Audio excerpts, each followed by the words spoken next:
used to be able to read a book for an hour, and now you can't even get through one paragraph without checking your phone. You used to have actual thoughts, your own thoughts, and now it feels like half of what comes out of your mouth is something that you saw on a reel 3 days ago. If this sounds familiar, this video is for you, because scrolling is actually doing something super dangerous to our ability to think. And I want to walk you through what's actually happening. And then I'm gonna share 5 things I do instead that have completely changed how my brain feels. If you're new here, welcome. My name is Veronika, and on this channel I talk a lot about nervous system regulation, your attention, your focus, and dopamine. I actually have a free guide called Your Nervous System Reset that pairs really well with today's video. If you want to check it out, I'll leave the link in the description. Alright, so let's begin with part 1 and talk about what's actually happening to your brain. Why it feels like your attention span is gone and you can't think of anything original anymore. The answer is the network that produces original thinking is literally offline.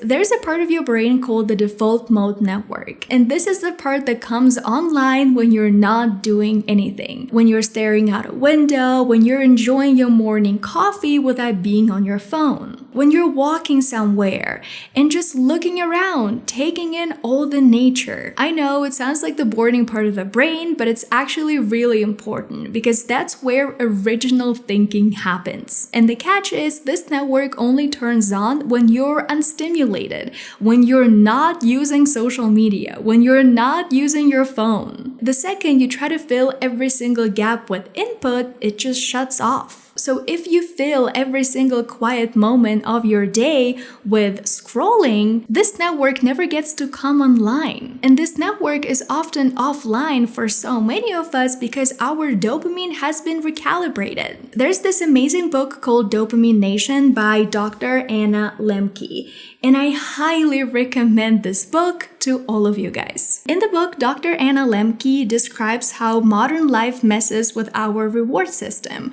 with our dopamine. And her research shows that if you flood your brain with constant high dopamine inputs, like scrolling, social media, sugar, anything that gives you a quick hit, your brain tries to compensate. And the result is that your baseline drops below the level that you started with. Things that used to feel good in the past, like a slow walk in your neighborhood, or a conversation with a friend where no one is getting distracted by their phones, all of that now feels flat because something is missing. Quick dopamine hits are missing. And anything that requires friction to be interesting and rewarding, like reading this full book or learning a new skill, all of that starts to feel unbearable. Not because it actually is, but because your brain has been recalibrated.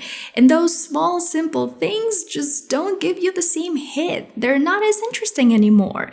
And they also require so much friction to get started and to continue. Like scrolling on TikTok is so much easier than reading this full book. It requires hours and hours of concentration and, sitting down and actually focusing on the words and understanding all of the main lessons. And the most important thing I learned from this book is that it actually takes around 4 weeks of pulling back from all of those high dopamine activities to reset your baseline. Not 3 days, not a weekend dopamine detox. 4 weeks. And most people who try to cut back actually give up on day 5, right when it's about to actually start feeling better. So if you're trying to use your phone less right now, and at the beginning it feels weird, boring, unusual, you probably have to wait 4 weeks to actually notice a significant improvement. Also in the past, what I would often say is that when I am scrolling, I am resting. It's how I am rewarding myself for a day of hard work, doing something, working, and so now I just want to scroll for an hour. But now I realize that in my case, and I think that's the case for most people, scrolling isn't resting.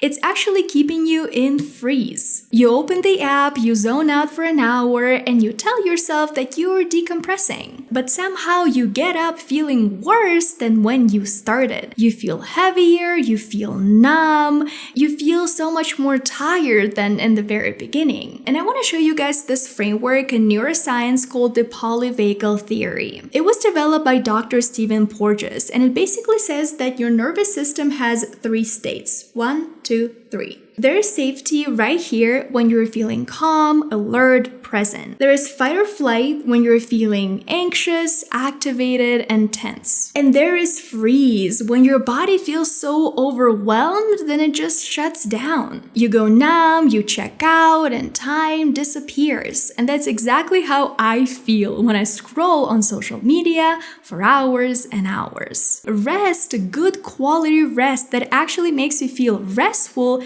can only happen in this safety zone. But scrolling doesn't put you in safety. Depending on how you feel, it can either put you in fight or flight, it can make you feel very angry, or in freeze. This is something that happens to me all the time. And so if we connect it back to your default mode network, that part of your brain can only turn on when you're in safety. Your original creative thinking happens when this network is online. Obviously not when you're in freeze. And so when I learned all of that, that's how I started noticing that, okay, when I scroll, I feel like I'm in freeze. And so that prevents me from truly resting. And that also prevents me from thinking clearly, from having all of those originally creative thoughts. It's a double loss. You don't get the rest you came for, and you don't get your thoughts back either. Now in part 2, let's talk about what I do instead to actually teach myself to think again. The first thing I do is I read out loud. When you read silently, especially after years of scrolling, your eyes just skim. You're reading a book the same way you're reading the comments on TikTok. Fast, surface level, looking for the next thing. But I noticed for myself that when I read out loud, that actually allows me to slow down. So I have 2 strategies. The first one is reading out loud, and the second one is reading while listening to the audiobook, because this strategy works really great for me as well. Hearing my own voice or maybe an audiobook is very effective for me because my brain registers that very differently from passive reading. And it also helps me take my focus back. If I feel like, okay, right now I'm distracted, that is okay. Because again, in the past, I always felt like it was so easy for me to read like 50 pages, 100 pages. It was so easy.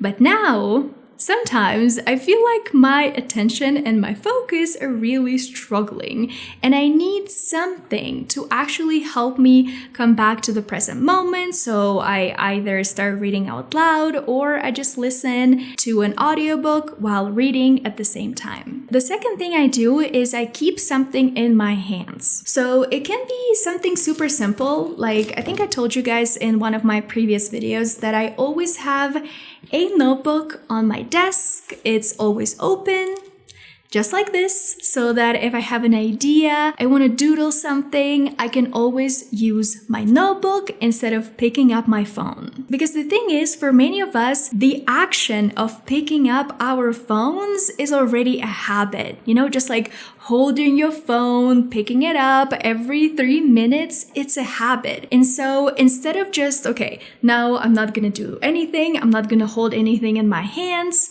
that's often pretty hard. So what I propose instead is replacing it with something else.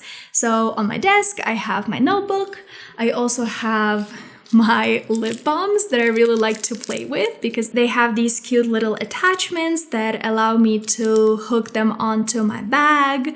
But usually I just keep them on my desk. And so if I feel like I want to just, touch something, hold something in my hands, I do that. Some other ideas that I can give you guys here is you can use a Rubik's Cube or maybe like a fidget toy. I think they're called worry beads, like something that you can hold in your hands, because the idea here is not to tell you that, okay, now you don't need to, hold anything, just like sit like this all day and that's it. All of these things are helping you to need something different, something other than your phone. Because a huge part of why we even scroll isn't the content, it's the motion. It's having something in your hands. So replacing it with something low stakes and something fun is always better. The next thing I do is I walk without anything in my ears. This one has honestly been the hardest for me to even start because in the past I was a huge productivity freak, a big perfectionist, and so I always wanted to optimize absolutely everything. Every single hour of my time, I was always listening to everything in 2x speed, and every quiet moment, I wanted to habit stack things. So when I was walking somewhere, I was always listening to a podcast because I always wanted to learn new things, and I still do. But now I also understand the importance of the default mode network because I even notice it for myself. When I'm always listening to something, when I'm filling every quiet moment with input, I feel more anxious. Like right before I fall asleep, that's the time all of those thoughts actually pop up and I'm like, okay, let's think now. And now what I do instead is I create those moments during the day for my brain to be creative and to think and to process things. And I think in general, I can apply this habit to physical activities that you can practice without technology. Because you guys know I do yoga and there are so many different ways I can practice yoga. Like I can do it at home, I can use my phone to watch like a video on YouTube and just practice this way, or I can go outside. I can practice yoga outside in a park, or maybe I can go to a yoga studio and be surrounded by people who are doing the exact same thing, who are all working towards the same goal, and we're all not using our phones. And that just feels so nice, to be completely disconnected from the world for at least 60-90 minutes. Habit number 4 that I have implemented recently is I have one slow thing every single day that I refuse to optimize. It started with something super small and super simple, like enjoying my morning matcha without my phone, without absolutely anything, because it usually takes me around 5 to 10 minutes to drink this. And then I looked at other things that I did every single day that I can subtract my phone from. For example, in the past, every time I would go take a shower, I would always listen to a podcast. Now I do it sometimes, but not every single time because I want to give my brain some time to actually relax and think freely. What all of this does is it teaches your nervous system that being unstimulated isn't dangerous, that it's actually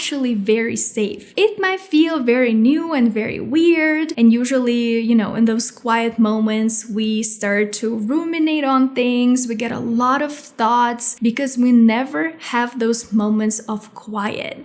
We're so used to picking up our phones the moment we feel bored. Here, I also want to add one really important thing. I don't want you guys to experience this all or nothing thinking. Like now, you can never use your phone when you're cooking something, let's say. So basically, you can never habit stack. That's not what I'm trying to communicate. What I'm trying to say is sometimes it's nice to just be focused on one thing, like cooking or cleaning or taking a shower. And of course, sometimes you can still, go outside and take a walk while listening to music. That's still totally okay. The point is, create more moments during the day when you can feel bored, because that is when your mind can actually wander and create all of those beautiful original thoughts. Alright, and finally, habit number 5 that I started doing is I'm slowly replacing my phone with single-use objects. Our phones feel impossible to put down, not just because the apps are so addictive. It's also because our phones literally do everything. Your phone is your alarm clock, your camera, your journal, your book, your map, your music, your workout videos, the way you talk to your mom, your grocery list, your calculator, your calendar, your watch. You get the point. And yes, it's really great that all of this human progress has allowed us to have all of those things in just one device. Like, I'm really grateful for that. But at the same time, we have to recognize that sometimes when all you want to do is set an alarm, The next moment you realize that you're on TikTok scrolling because your phone literally has all of these apps. And so that's why now I'm slowly trying to add those single-use objects back into my life, like having a physical alarm clock next to my bed. Because now I don't really have an excuse, right? Like, why do I need to have my phone next to me when I sleep? Okay, for an alarm, but I have a physical alarm clock. So now I can just leave my phone in here. Done. I have a real journal that I use and I write by hand, so I don't need my phone. And what I have been noticing for myself is that the more single-use objects I have in my home that can actually replace my phone, that makes my phone less magnetic. Like, I'm starting to use it less and less, and I'm actually starting to lose the habit of, reaching for my phone every single time to set an alarm or to journal or to read a book, because I don't really use my phone for that anymore. Alright, and finally in part 4, I actually want to talk about what you get back. What actually comes back when you start to put your phone down? The obvious thing is, yes, you get your attention back. You start to feel more regulated. You're more patient. You're more present in conversations. You can finish a book. You can sit through a movie. All of that is true, and it's so amazing. But the thing that I'm also noticing right now that's been happening to me is sensory awakening. What I mean by that is, for example, when I buy flowers for my house, now every time I pass by the flowers, I want to smell them. I want to touch them. If I see like a very interesting looking fabric, I immediately want to touch it. Like, I feel like now I want to touch absolutely everything. The leaves of the trees outside, the texture of a stone. And this is honestly pretty new to me. And I think the reason why it's happening is because when you're scrolling, you're not really noticing anything in your physical environment, let alone you don't really get the thoughts of, I wonder what it feels like if I touch it. And also in the past, my brain didn't have any of the space to actually register it, because it was full of all of that input that I was getting from somewhere else. From my phone, from social media. And the second thing is that your hands were busy because you were always holding your phone, you were always touching it, it was always right here. And your hands kind of forget what other things even feel like. Your sense of touch, which is one of the most regulating senses we have, just goes dormant. So when you put your phone down, your hands go looking for things to feel. They're waking up again. And it's honestly not just touch, it's everything. The sky looks more beautiful. The light in your kitchen at 4 p.m. looks absolutely amazing, the way it never did before. The smell of your coffee hits differently. You can hear birds you never noticed lived in your neighborhood. Music sounds richer because now you're actually listening instead of just using it as background sound. So all of those things just feel amazing, and they happen when you finally put your phone down. Alright guys, I think it's going to be it for today's video. If you liked it, please don't forget to give it a thumbs up and subscribe to my YouTube channel. Also, just a reminder, if you want to check it out, you can get my free nervous system guide. The link is going to be in the description. If you want to continue watching something, you can click right here. Otherwise, thank you so much for being here, and I'll see you in my next video. Bye!